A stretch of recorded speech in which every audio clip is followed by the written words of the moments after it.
unbearable. How could anyone? জাতিসংঘ আয়োজিত বিশ্ব নিরাপত্তা বিষয়ক সভায় কান্নায় ভেঙে পড়লেন রিয়াদ মানসুর। তার বক্তব্য চলাকালীন সভায় উপস্থিত অনেকেই চোখের পানি ধরে রাখতে পারেননি। This is unbearable. How could anyone tolerate this horror? Excuse me, Mr. President.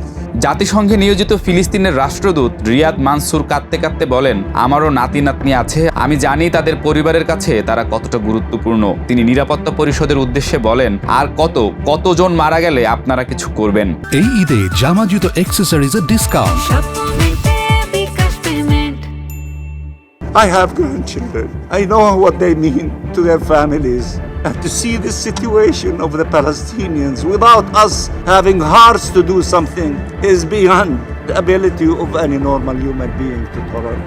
ইসরায়েলের বিরুদ্ধে মানসুরের অভিযোগ, তারা কৃত্রিমভাবে সাহায্য প্রবাহের ভান তৈরি করছে, অথচ বাস্তবে গাজায় জীবনকে অসম্ভব করে তুলছে। তিনি বলেন, ইসরায়েল যদি সত্যি সাহায্য প্রবেশ করতে দিত তাহলে সীমান্ত খুলে দিত এবং জাতিসংঘের তত্ত্বাবধানে পূর্ণাঙ্গ মানবিক সহায়তা প্রবেশের সুযোগ দিত।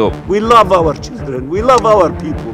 We don't want to see them going through this tragedy. রাষ্ট্রদূত আরও বলেন, ইসরায়েলের আসল উদ্দেশ্য হলো হত্যা, অনাহার আর ধ্বংসের মাধ্যমে ফিলিস্তিনিদের দেশ ছাড়া করা। তিনি সভায় ফিলিস্তিনি বন্দীদের সাথে করা জঘন্য আচরণের ভয়াবহতাও তুলে ধরেন। But Netanyahu makes claims of starvation in Gaza, despite the overwhelming evidence. And what proof does he rely on?